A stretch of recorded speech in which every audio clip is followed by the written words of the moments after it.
Welcome everyone to today's event. I'm Julia Beeden and I work for Water Resources East. I'm the head of catchment operations.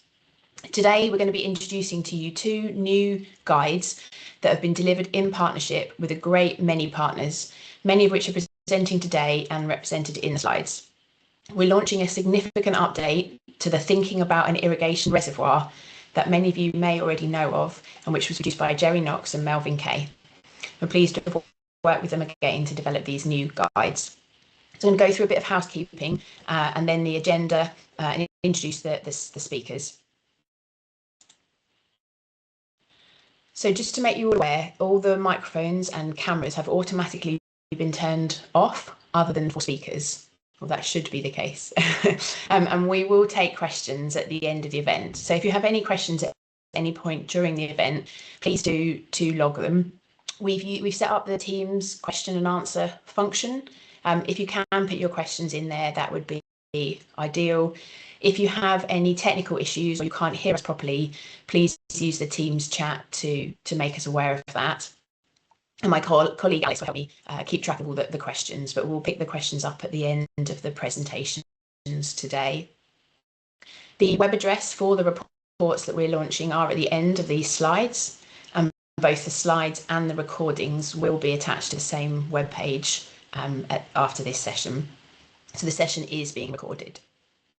Okay, and I can't see any messages that people can't hear me, so we're going to move straight into the event today. So our guides are called Planning Farm Reservoirs, but really these guides apply to farm scale reservoirs. So the reservoirs could equally be for irrigating golf courses or other kind of business uses. So I'm going to give you first a whistle-top introduction to Water Resources East, and then as you can see on the slide, we're going to have a presentation from Mima from the Environment Agency to set out some context.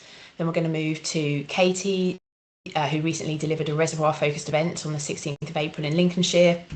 Then we'll hear from Beverly, telling us a bit more about why it was important for them to have a specific guide for the Suffolk and Essex National Landscape. And then we'll hand over to a presentation of the guides by the authors and take questions before closing the event.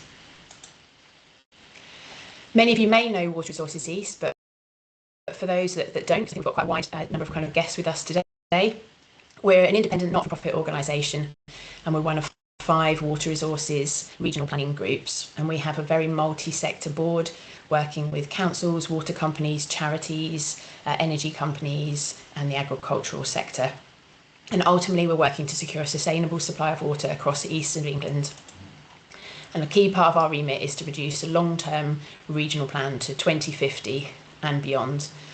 So we're exploring and evaluating a wide range of different solutions in partnership to deliver that regional water resource plan. Now, Water Resources East is not the focus of today, so I'm going to leave that there. That information is in the slides for you, and we'll move swiftly on to some context. So why did we want to update the reservoir guides? Handing over to Mima from the Environment Agency. Thanks, Julia. And it's great that Water Resources East have been part and driven the development of this guide this year.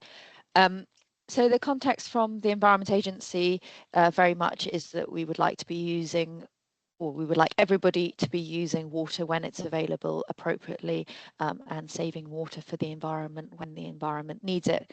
So in sort of quick summary of why on-farm or farm scale reservoirs are important, this links really to why direct spray licenses are particularly at risk from sustainability reductions. In the Environment Agency, we're looking across the country, not just in the east, at making sure that abstraction, both surface water and groundwater, is sustainable and maintains water for the environment when it is required.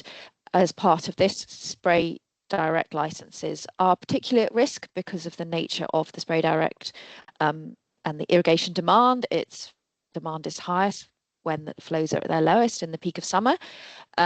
It's a high loss activity where the water isn't returned back through the water cycle into the ground and then back into the rivers or into groundwater. A lot of it goes up into the air into evaporation and is moved around, so we classify that as a high loss activity. We also know that we have a changing climate. We're expecting to see drier summers in England. And with that comes with an increased number of hands-off flow conditions, which are part of your licenses already, an increased expected number of events where we would ask for voluntary reductions in abstraction. And then our final regulatory lever is to enforce Section 57 spray irrigation restrictions on all spray licenses in an area, even if they don't have a hands-off flow, or especially if they don't have a hands-off flow condition in their license already. So those are the key areas where your license could currently be affected and reduce the resilience of an abstraction license that you currently have. We're also looking to reduce and change licenses where there is evidence of impact that those licenses are causing on the environment. So this can either be with reductions to peak actuals, so reducing the size of the spray direct license to match what has been used recently, and also looking to make license changes to prevent deterioration in the environment, which would be via the addition of hands-off flow clauses, with the target here to keep water in the environment when it is needed. So reservoirs are important as they're a way to improve resilience, create opportunities to use water when it's available. So again, we're coming back to climate change. We're expecting dry summers, but we're also expecting wetter winters and more increased rainfall events. So this is giving us opportunities to take water and store it for when it is needed in those drier times in the summer. So taking water when it's available. I'm just showing here a pie chart which shows where licenses for spray irrigation get their water from. Currently, we're sitting at about a third of licenses store water before spray irrigation, and 2/3 have what we call direct licenses, where the water is taken directly from the environment to be sprayed onto crops. And half of that is surface water, and half of that is from groundwater. So we're looking at ways to move more of the surface water direct into storage. So therefore you're then taking what's stored and then spraying it. I've just realized that the arrow is the wrong way around, and we're looking to encourage from the light blue to the dark blue and change in behavior. There are also other opportunities to do with storing surface water, to do with flood alleviation, and ultimately this would hopefully improve on-farm resilience and also your control as a farmer, knowing what water you have available and not be at the mercy of low flows and potential hands-off flow or restrictions, to know at the start of summer what you've got to use for the year. There's also potential that you could scale your reservoirs, make them larger so that you can store water between years, building in more and more resilience.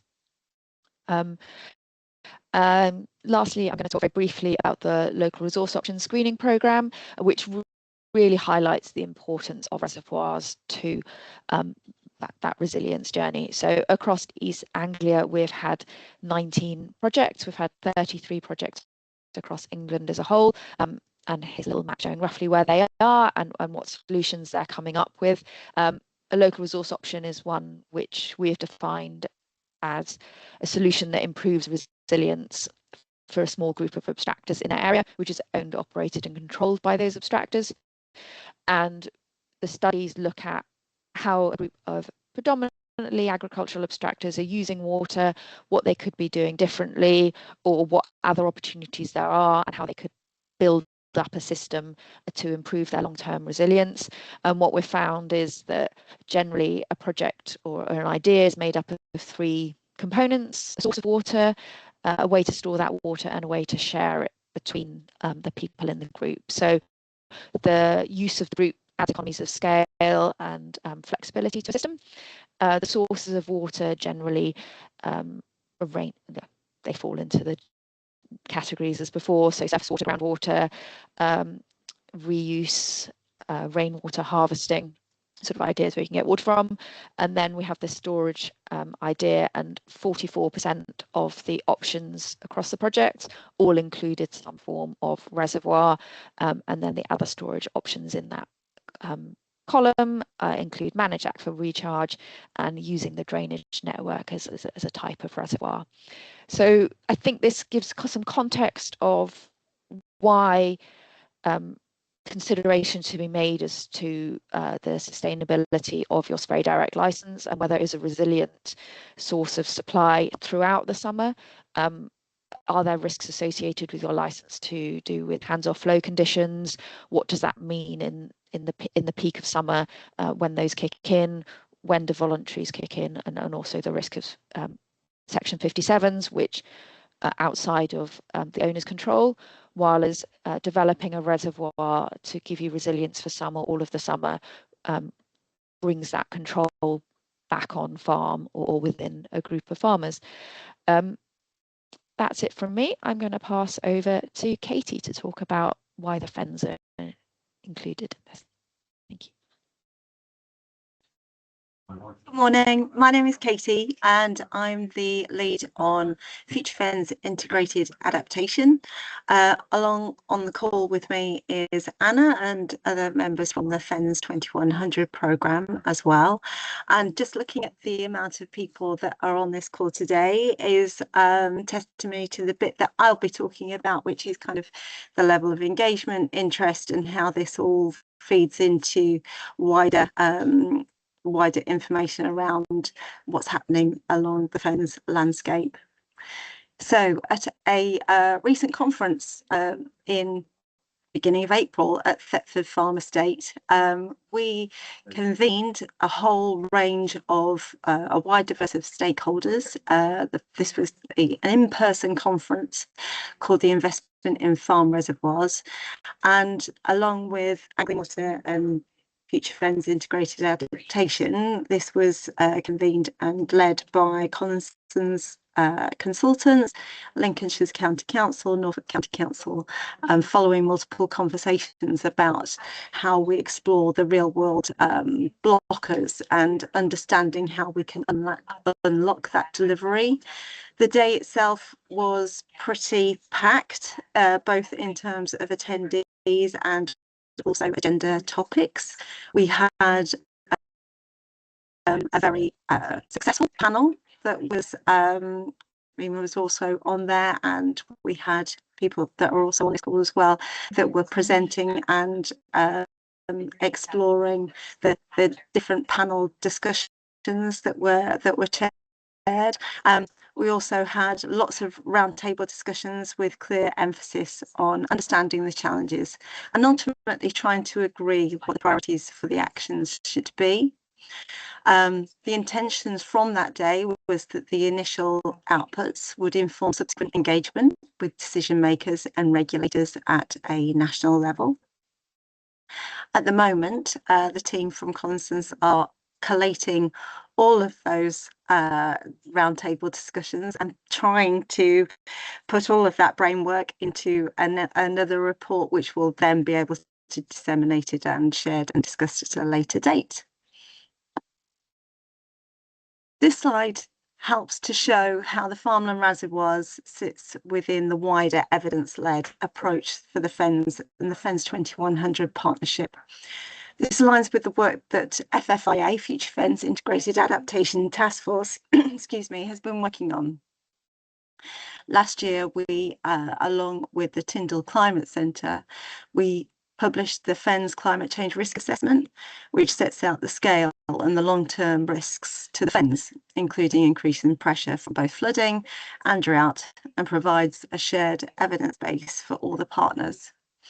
The Fens 2100 and Case for Change, that was recently shared, and I can also share the links, I think, at the end of this, builds on that evidence and sets out the partnership-led plan for how organisations work together to strengthen the resilience of the Fens water and flood management system over the long term. Within the Fens 2100 Partnership Action Plan, which is just on the right-hand side, and you probably won't be able to see all of the small bits within the orange panel of the actions, but again, we can share that. One of the 17 agreed actions is enabling farmland reservoirs, which includes supporting updated guidance to help unlock delivery of on-farm water storage as part of the integrated water management. The key is that the Reservoirs events and the guidance booklets are not just standalone activities. They are practical examples of delivering agreed partnership action aligned to plans for system-wide change in the Fens as we adapt to a changing climate. And on that note, I'm going to try and not press the stop sharing button and hand over to Beverly.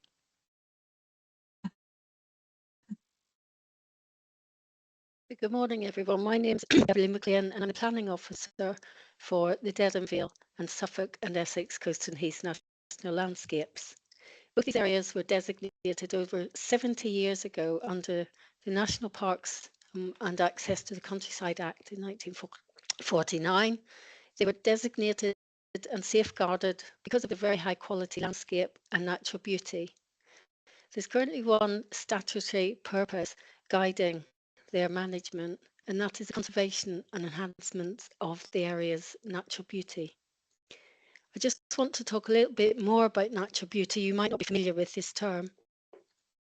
There's no legal definition of natural beauty, but in the context of national landscapes, Natural England use a suite of indicators to try and define out when they are designating such areas.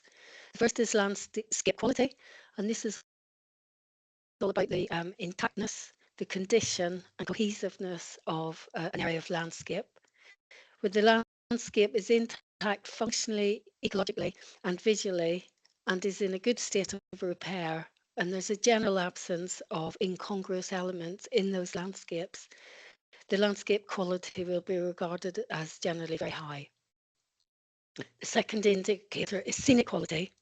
I'm sorry, this includes landscapes where there's a strong visual interest or contrasting landscape patterns, important views, or dramatic topography, and all these things come together and create a really distinct and local landscape with a high appeal to people's senses when they're in them.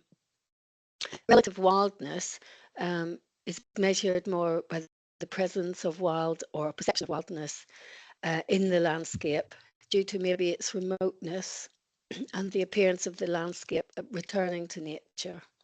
So again, a general lack of development. Relative tranquility.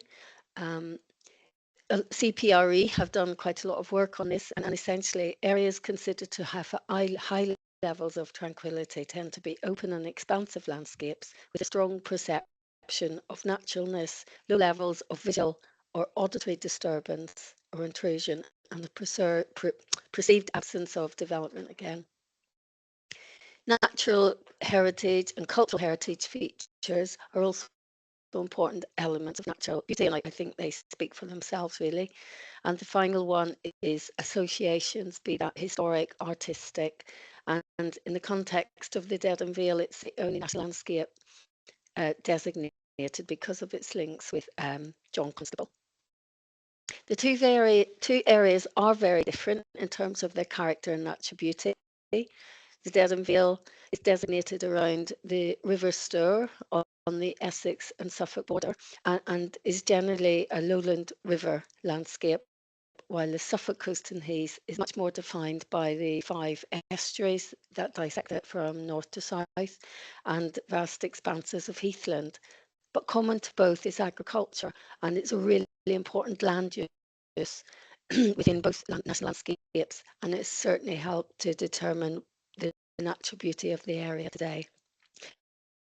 These are working landscapes. On average, I receive 2 to 3 planning applications currently for reservoirs, and we've already had a booklet dated back to 2010 to help guide the design of new developments within these sensitive areas. Things are changing, which we'll hear about later. Obstruction license limits are being tightened, rainfall patterns appear to be changing, and the need to collect winter rains is becoming more important issue for farmers. In response to the above pressures and the anticipated increase in the number of applications for new winter storage reservoirs, the National Landscape team felt it was time to update the leaflet. Another thing has changed, and that's the legislation. In 2023, Section 85 of the Countryside and Rights of Way Act was strengthened, and that requires all relevant authorities to now seek to conserve and enhance the natural beauty. Is much stronger than the previous duty of regard. The duty doesn't apply to farmers, but it applies to the decision makers. So the local planning authorities working within the national landscapes have to be able to demonstrate how they've taken Section 85 duty into account. On the ground conserving and enhancing natural landscapes, sorry, I didn't move my slides on. On the ground conserving and enhancing natural landscapes translates as thinking carefully about where you site your reservoir. The reservoir design in terms of its shape and scale, and implementing appropriate landscaping and ecological enhancements. It could also cover things like ancillary infrastructure like pumping stations and the colour of these, so you can really embed that sort of infrastructure into the landscape. And we have use of colour guides, which the booklet references. Slide 3 just shows really the difference between two schemes, which what the first one is visually well integrated into the landscape. The marginal landscape ties in with the local landscape character, and I think it's easy to see that embeds very well into the landscape. The second reservoir out at Harksted in the Coaston Heath is much more visually prominent. There's a lot less landscape mitigation has been carried out as part of the scheme, and that lack of marginal planting really means it stands out much more visually within the landscape. So we're very grateful to Jerry and Melvin for the sharing their vast knowledge and experience and updating the booklet for us now. I feel sure that the Reservoir Guide will be a fantastic resource to assist landowners and planners bring forward better quality reservoirs within the national landscapes. And just to finish, we have a new National Beauty and Special Qualities Assessment study just about to start. So again, that will provide really useful evidence that we can make sure that people coming forward with reservoir schemes can make use of and access. So thank you, and I'll hand over now to Jerry.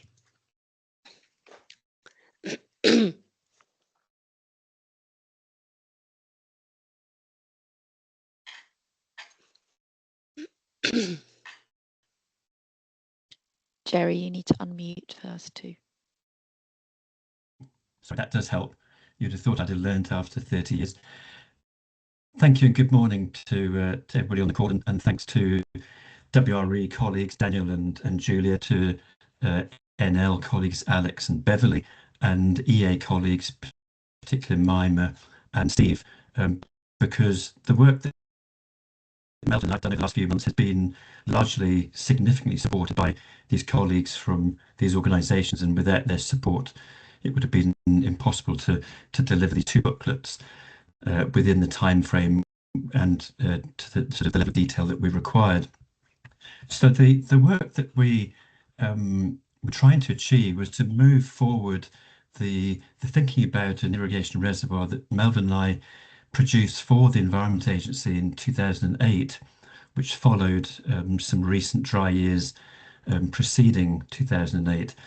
And I guess where we stand today in 2026, we're in a similar predicament that we've experienced 2018, 2022, and then more recently in 2025, these extreme droughts coming in fairly quick succession.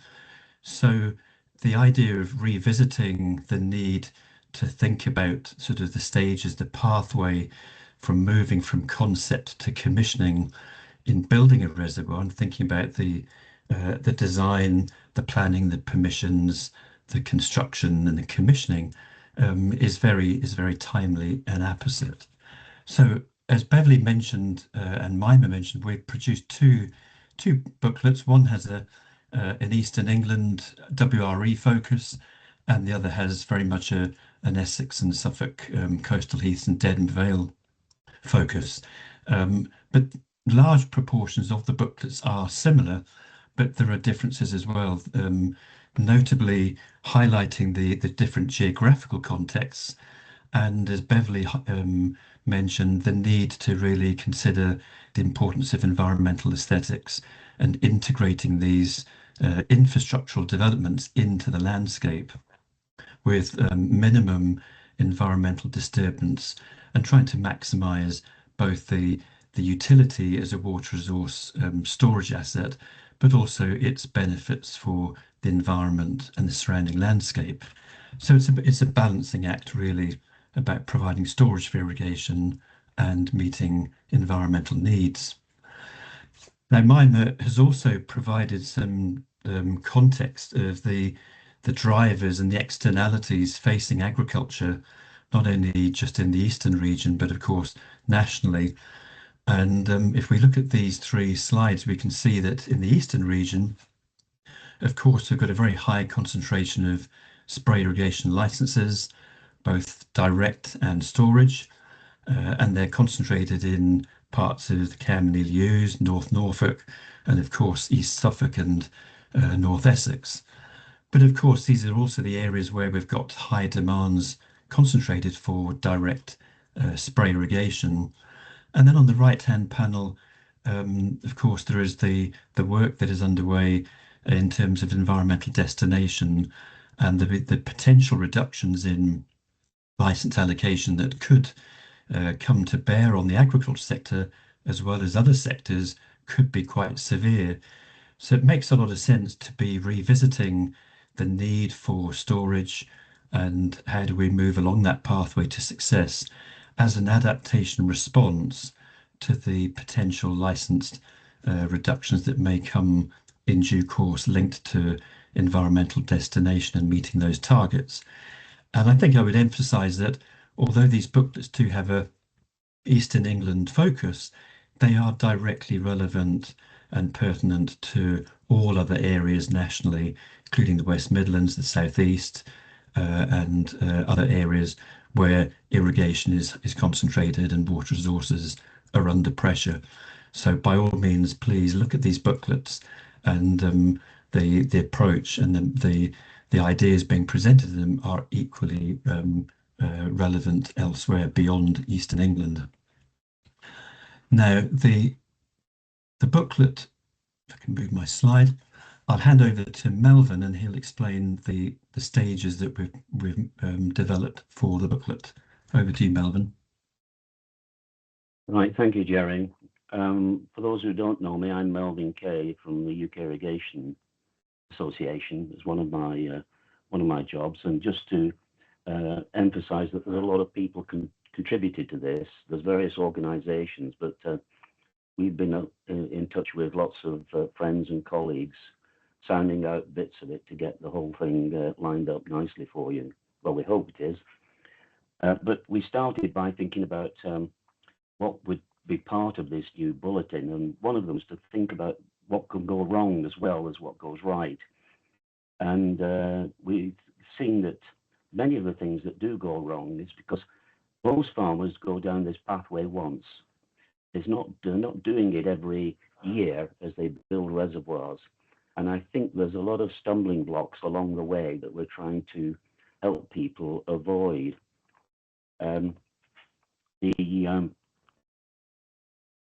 The starting point for the production was this the core idea, which is setting up what we call a 4-stage delivery framework, and it just sets out a standard project process. Stage 1 is defining the need. Stage 2 is the feasibility. Stage 3 is the permissions, and stage 4 is delivery. Now, I'm not going to go through each of these stages in great detail. You can read the booklet for yourself, but just to give you a pathway through the process. But what we're trying to do is to make the process simple and more reliable, because of the problems that can go wrong. And problems create increased costs, delays, and sometimes refusal. So it's as well to avoid them at the beginning rather than keep stumbling across them as you go through the process. The four-stage process I've just outlined to you is not quite as straightforward as that. The stages do overlap, and sometimes when people skip or rush them, that's when problems arise.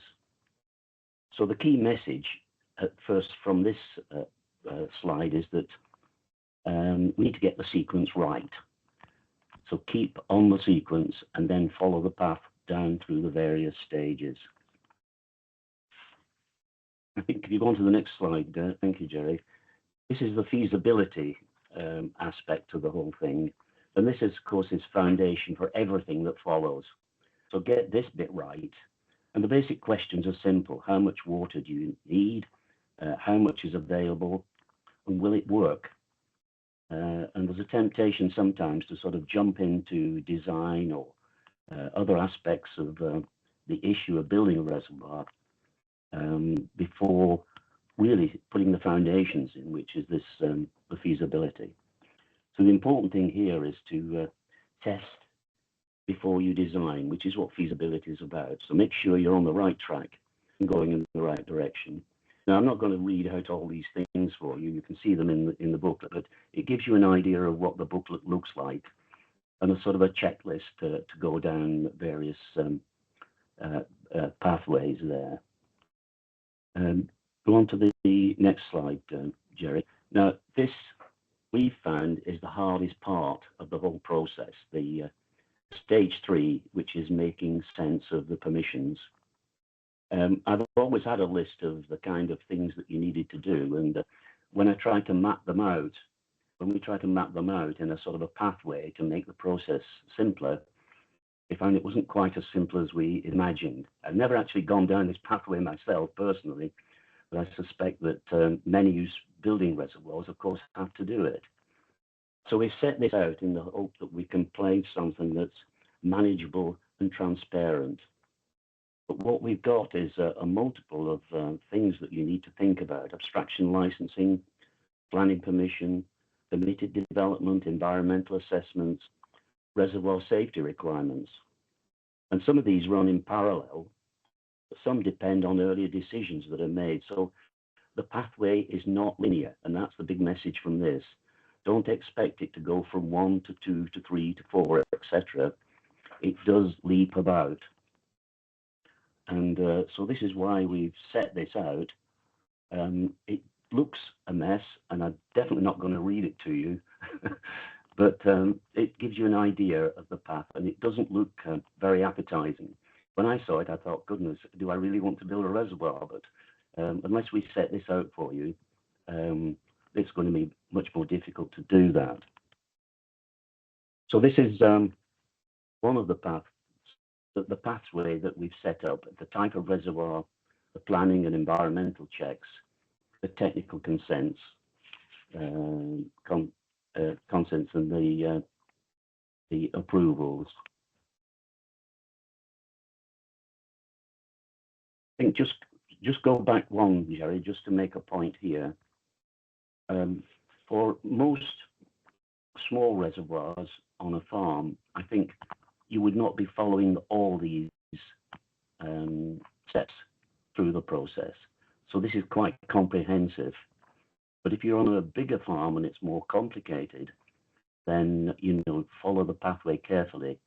But what I would always recommend is you can get professional help for this. There are people now who specialize in going down these pathways, and I know they might sound an additional cost, but it can save you an awful lot of time sorting out these challenges and frustrations at the beginning, rather than responding to them reactively as you go through the process. Jerry, you want to go on to the next one, which you can talk about? Okay, thank you. Thanks, Melvin.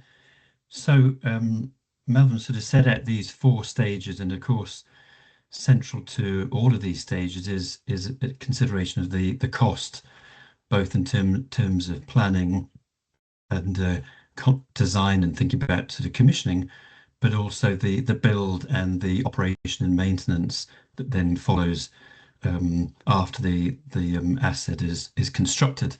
So in 2008, we asked a number of the geotechnical engineers who've been involved in building reservoirs, principally for agriculture, but also for sports and amenity, to share their costs in terms of the cost for excavation only, so that we could build up some cost curves to look at the relationships between capacity and cost.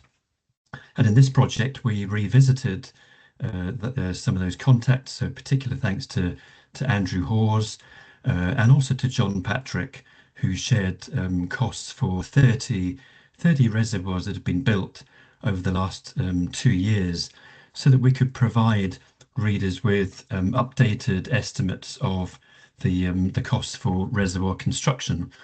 So what you can see on the left-hand panel is a relationship between storage capacity and construction costs. So these are excavation only for clay-lined reservoirs, and for HDPE line, they include the excavation and the liner. And you can see that there's broadly a directly sort of linear correlation between capacity and cost.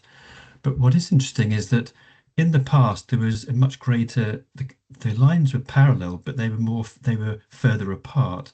The costs for lined reservoirs were about 3 times greater than the clay lined, but that difference has narrowed quite considerably, and the main reason for that is the removal of the exemption for using red diesel in the construction industry.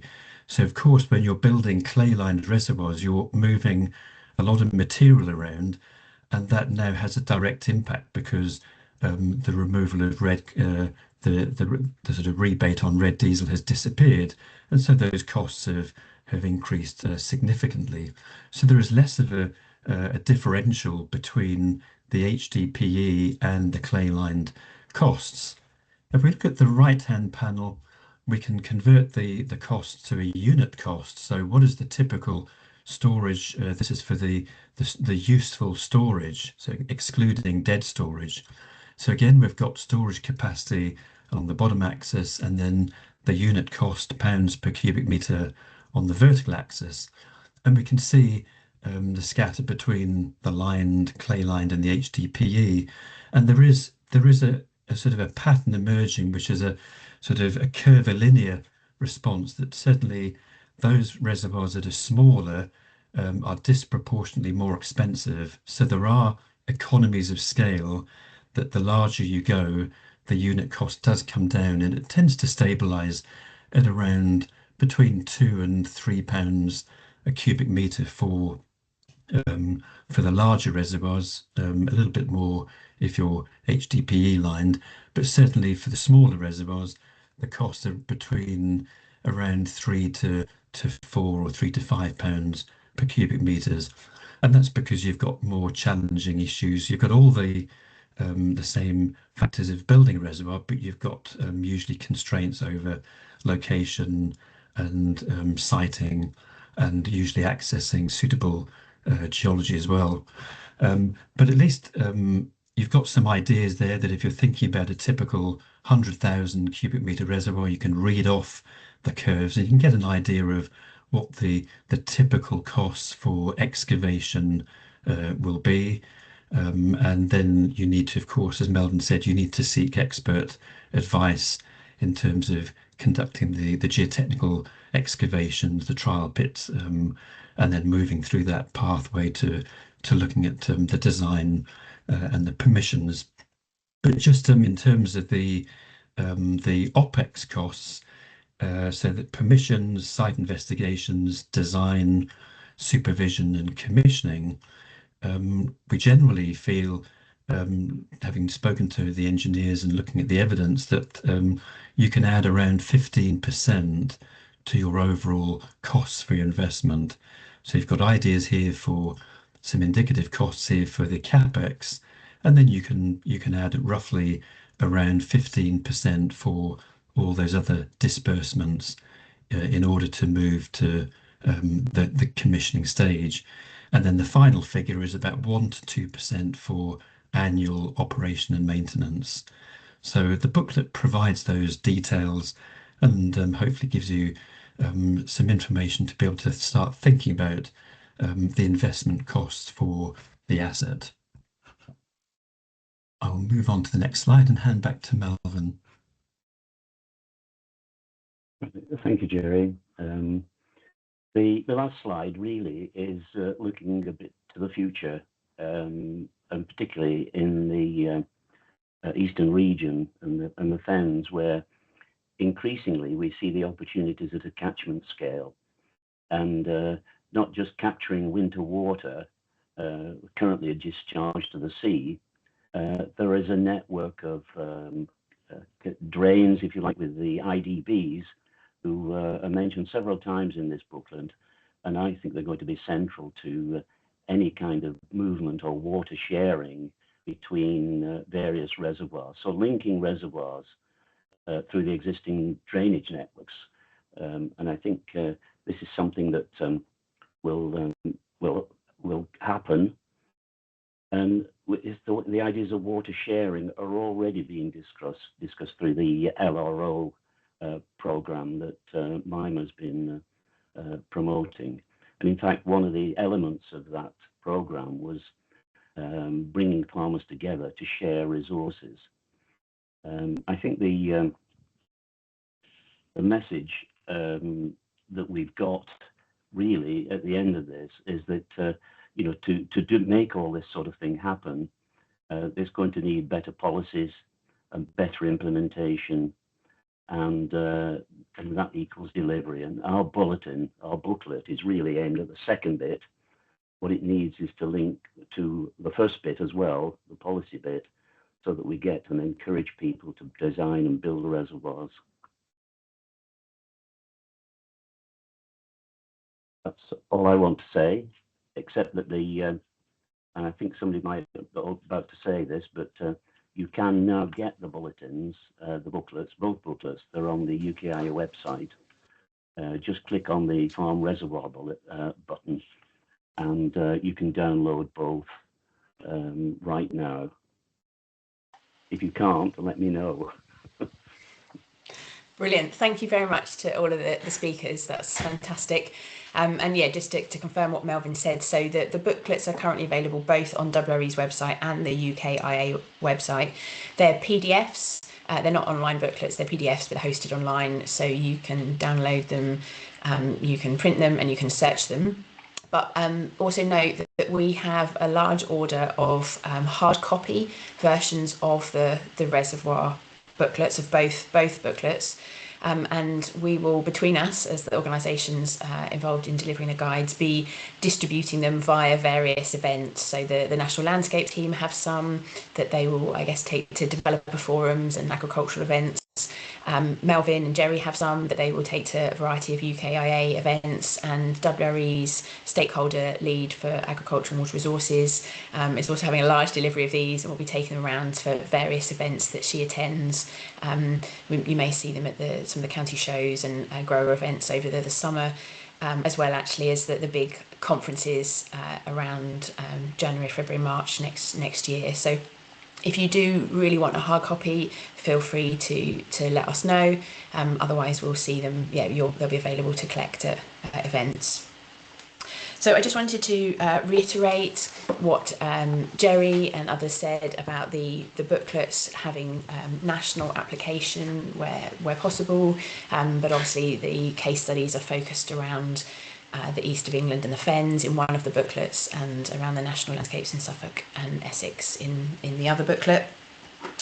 And we're going to take some questions now. So I'll start with the questions in the chat, and then I'll go to the questions in the Q&A.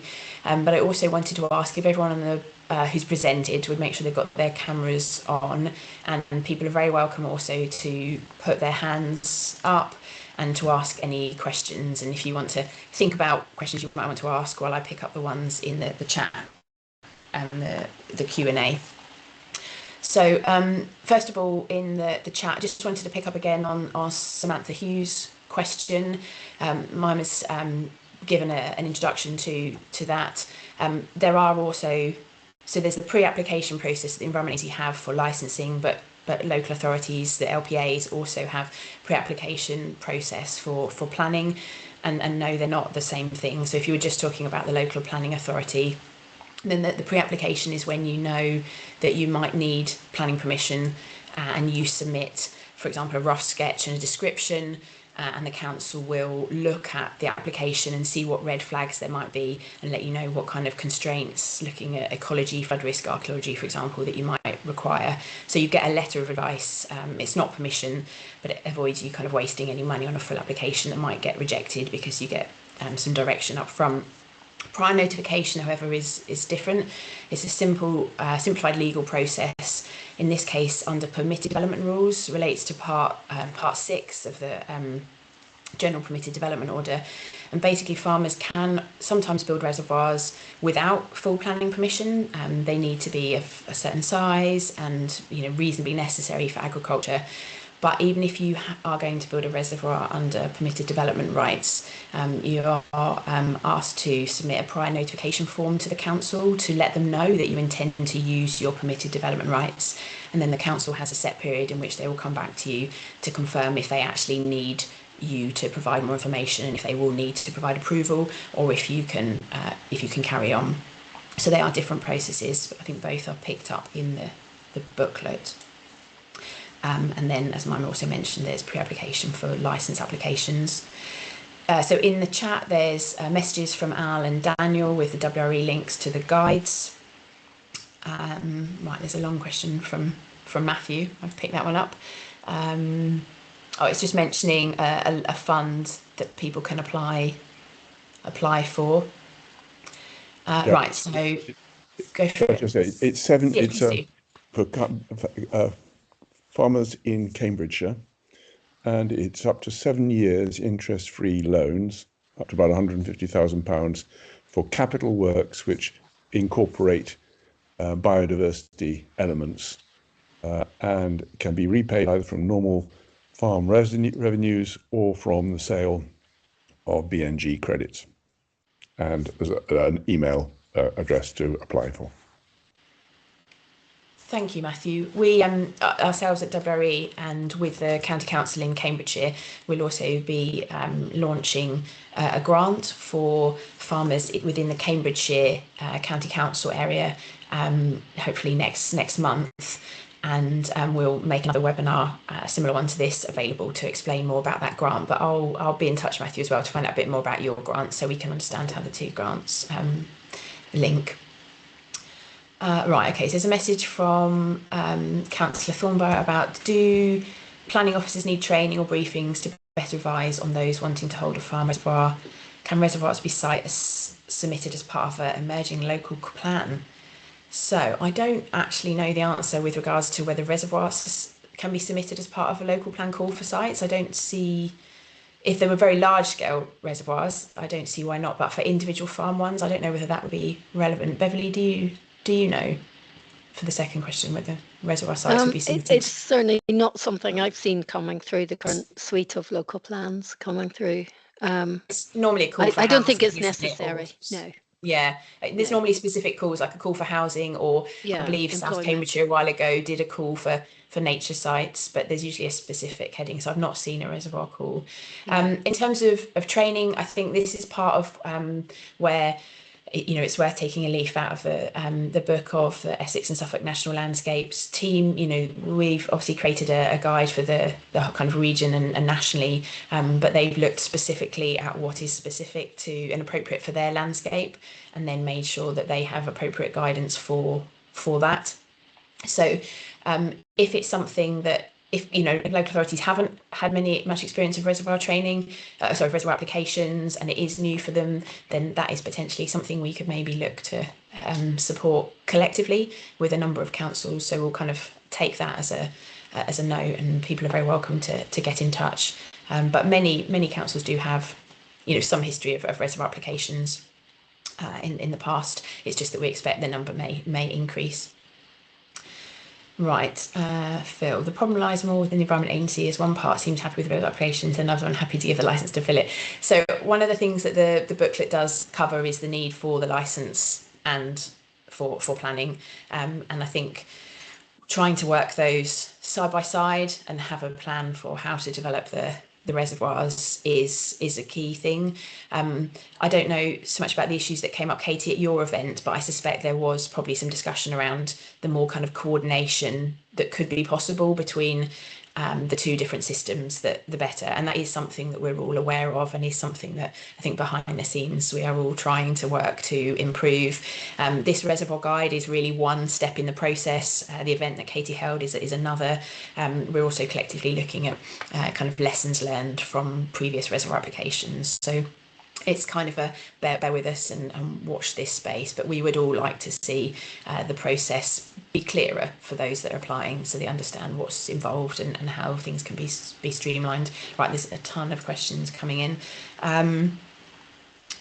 Okay, thank you.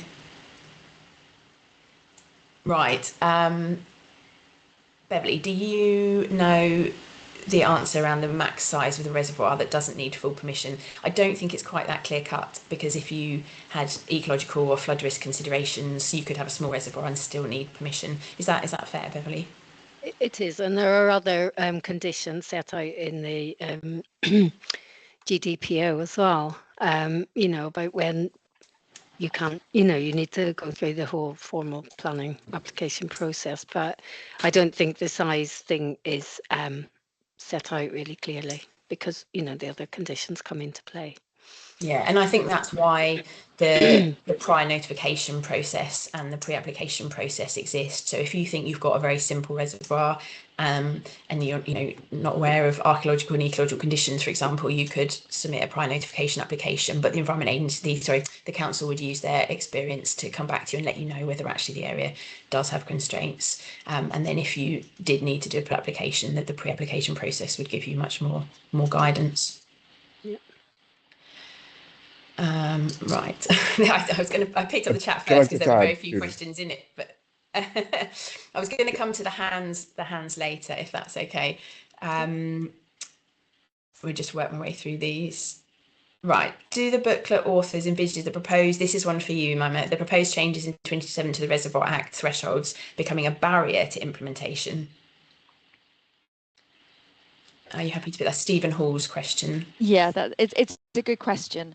Right now, the Reservoir Safety Reform team are working hard on what impacts that they will have to small-scale farm reservoirs, and in order to create a differentiation under a single act between the massive reservoirs out there, for example, like the Fens upcoming reservoir, and those on farm, which are in isolated locations, low risk, some of the volume is below ground, aren't near large areas of population, so risk of or consequences of failure are low. Therefore, the requirements that go with that in terms of safety management can be reduced or scaled appropriately. So there is work going on behind the scenes on that, and they will be hopefully looking to consult later this year in order to outline what they think and give the sector an opportunity to return comments and bring their experience to the table. The Reservoir Safety Reform team have a page on the Environment Agency Engagement Hub. You can sign up to updates from them there and also get involved. They sometimes put questions up, and they have several committees where people are involved, and they sort of gain information from the sector.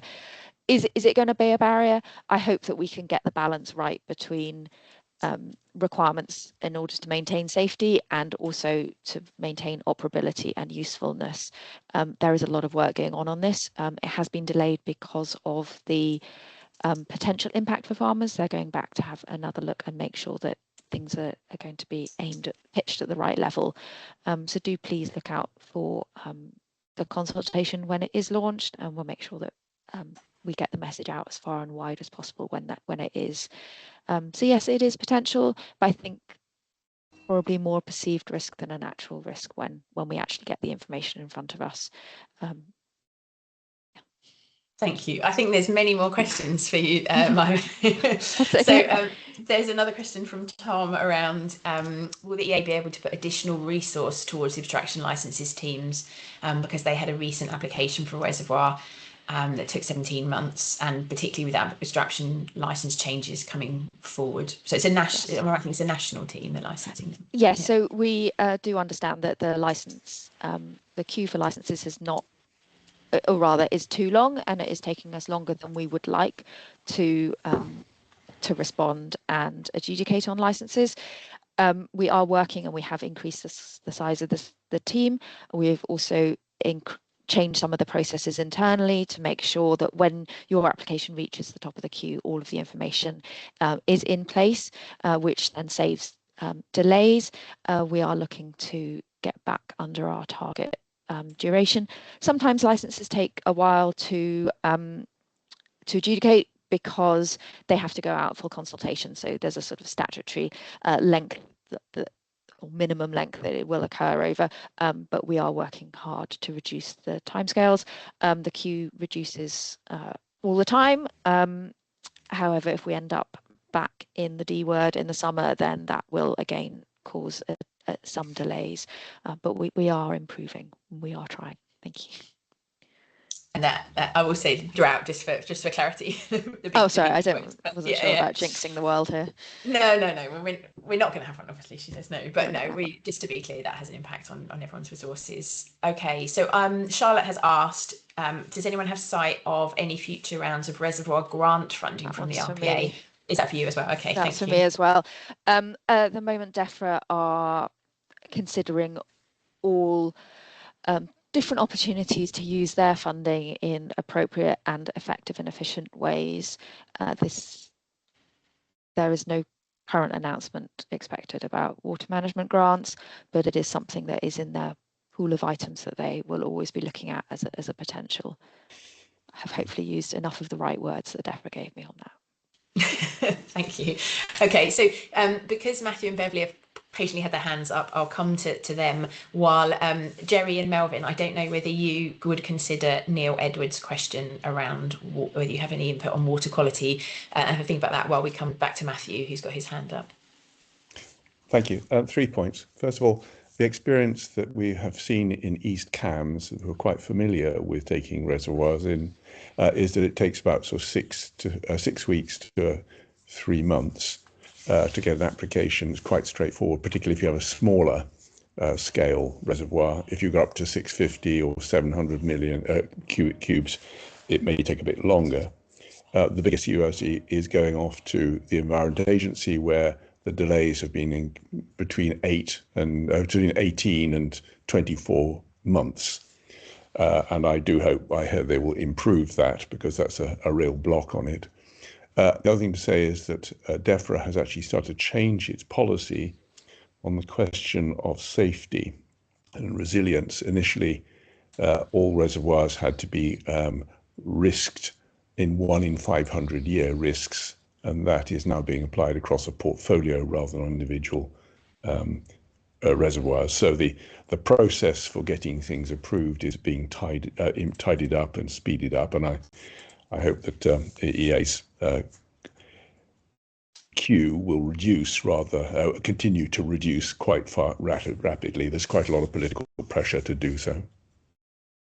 Thank you. Right, I've noticed the time, so terrible chairing on my point, but also really exciting that you all had so many questions. So because it is 11 o'clock, I suspect that some people may need to leave. Beverly, if you're happy to stay and we'll ask your question. If people want to hang on for 5 more minutes, but then we'll need to close. I will take it upon myself to take the questions and to write them all down and try to come back to people with those. We might be able to publish, the answers online so that everyone can see alongside the recording. Oh, have I just dropped out of the event? Did you? Yeah, my battery just dropped out. I wasn't sure if I disappeared from the call or not. I'll answer those questions for people, so that will be available on our website as well. So if you do need to leave now, you're very welcome. Thank you ever so much, not just to all the attendees for coming to find out about the event, but also for those that helped to produce the guide, but I also want to say a really special thank you for all the farmers and people who delivered Reservoirs and construction companies that helped Melvin and Jerry to pull together the case studies, the cost information and the evidence for the guide. We really are indebted to you, and we couldn't have done this without you, so that's really, really valuable.